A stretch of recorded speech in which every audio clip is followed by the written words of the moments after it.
Sayın Başkan, değerli milletvekilleri, ben bir milletvekiliyim. Herkesin bunu aklına koyması lazım. Ben bu kürsüde layık Türkiye Cumhuriyeti Devleti'nin bütünlüğü koruyacağıma, namusum ve şerefim üzerine yemin ettim. Bu salonda görev alan bütün milletvekilleri bu yemin etti.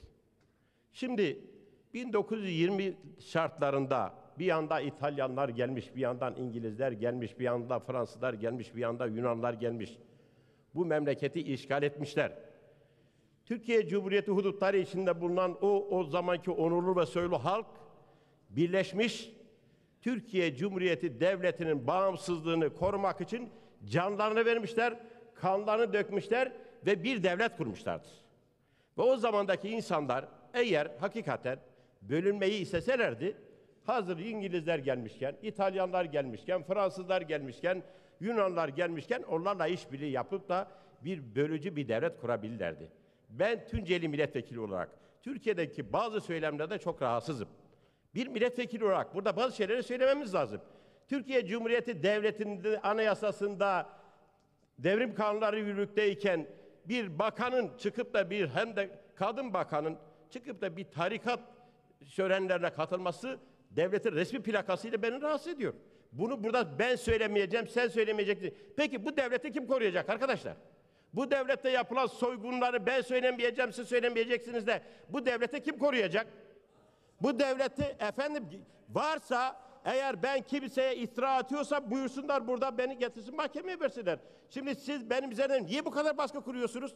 Yiğitliğiniz varsa gidelim sokakta yürüyelim. Gidelim arkadaşlar. Diyelim çıkalım televizyonlara konuşalım. Ben burada vatanıma, milletime, insanlarıma karşı bir ihanet etmiyorum. Ben burada vicdanımın sesine kanarak, makam ve mevki beklemeden, kimseden korkmadan, vicdanımın sesine dayanarak milletime karşı duyduğum sorumluluk duygusu gereği burada düşüncelerimi söylüyorum. Yani kime hakaret ediyorum kardeşim? Kime hakaret ediyorum?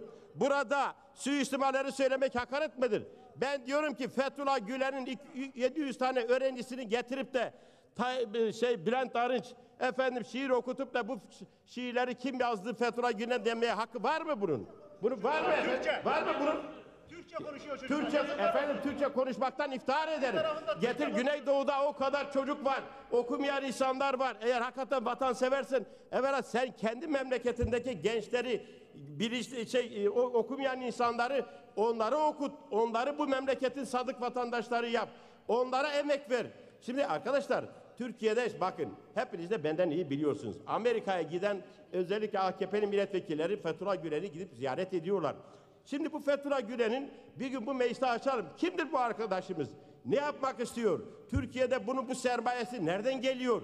Acaba Türkiye'deki rejimdeki rolü nedir? Bunları bir araştıralım. Niye bunu çekiniyorsunuz? Peki yarın bunun en büyük zararını siz çekeceksiniz. Ben çekmem.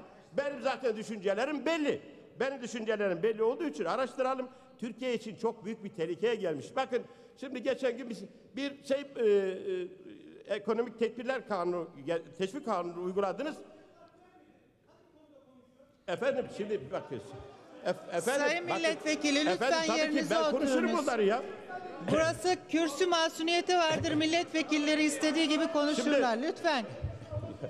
Lütfen yerlerinize oturunuz. Şimdi Sayın Başkan. Efendim?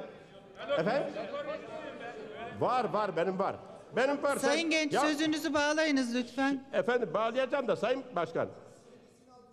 Efendim ben CD seyretmeye gerek yok. Ben burada belli bir 30 senedir bu parlamentodayım ya.